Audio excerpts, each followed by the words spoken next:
I'd also like to begin by going back several years and thank ISOC who trained us through the networking workshop events going back 10 years ago that helped us to become advocates of law and policy reform in our respective countries. So I would begin by commending ISOC, its board of trustees, together with its CEO and its fantastic team, for putting together such an amazing, excellent event to celebrate the 20th anniversary of ISOC. We have heard over the last days that predicting the future is notoriously difficult. While technology trends may be easier to predict, applications and reactions of users and communities will be much more difficult to predict.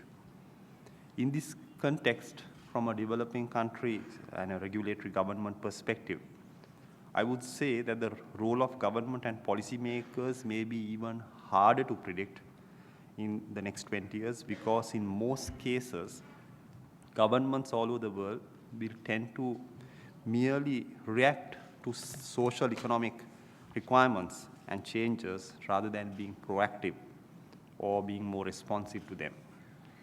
We live in an era, this kind of era today, where policy and law changes are traditionally behind technology and innovation, and that is a universal assumption.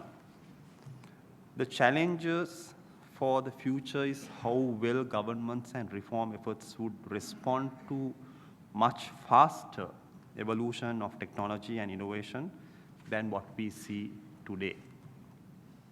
Looking at the next 20 years and speaking from a developing South Asian perspective and coming from a region with a significant ongoing investment towards ICT development and e-government applications, I feel that governments and policymakers globally will be compelled to play a more significant role in connecting and empowering people with internet and associated tools and technologies. Otherwise, they will be left behind and will not be part of the information society that we are talking of. We heard from many speakers that the broadband gap is bigger than the digital divide, and that more than 2/3 of the world's people don't have access to broadband, let alone the internet. I see this as a challenge for governments and policymakers, and how they respond to this challenge will shape the internet in the next 20 years. In order to meet this connectivity challenge, which I would like to call the connectivity challenge, I feel that governments globally will be compelled to adopt the multi-stakeholder model in their respective countries to ensure that their countries get the best when utilizing public funds to connect everybody. So technicians, academia, private sector, civil society, and others will have a more significant role in their respective countries to contribute towards ICT development and policy reform efforts than what we see at present. That's my hope. Such stakeholders will be able to help governments build localized applications at a significant lower cost to enable a more effective and efficient use of technology, covering sectors such as health, education, and public utilities. The effective use of technology in these sectors will define the role of governments in their respective societies in the next 20 years to come.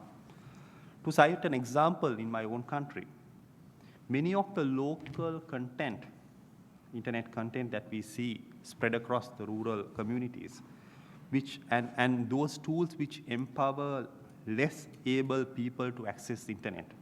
For example, the Braille to text and the text to Braille software that help disabled blind people access the internet were all developed not by government but by local stakeholders, academia, the private sector, and civil society groups. So I would think that it may be prudent to project the multi-stakeholder model in this context so that this model will become more sustainable within developing countries as well in the future. As we increase the penetration of global internet in the next decade, we may also see government reactions becoming more subtle And also, they'll be compelled to be more transparent because people who are connected will be asking them to do so. With more and more people and segments of society using social networking tools and other empowerments, governments will be compelled to use the same tools to respond and address the needs of their respective societies. They can't use the traditional ways of communicating with their people.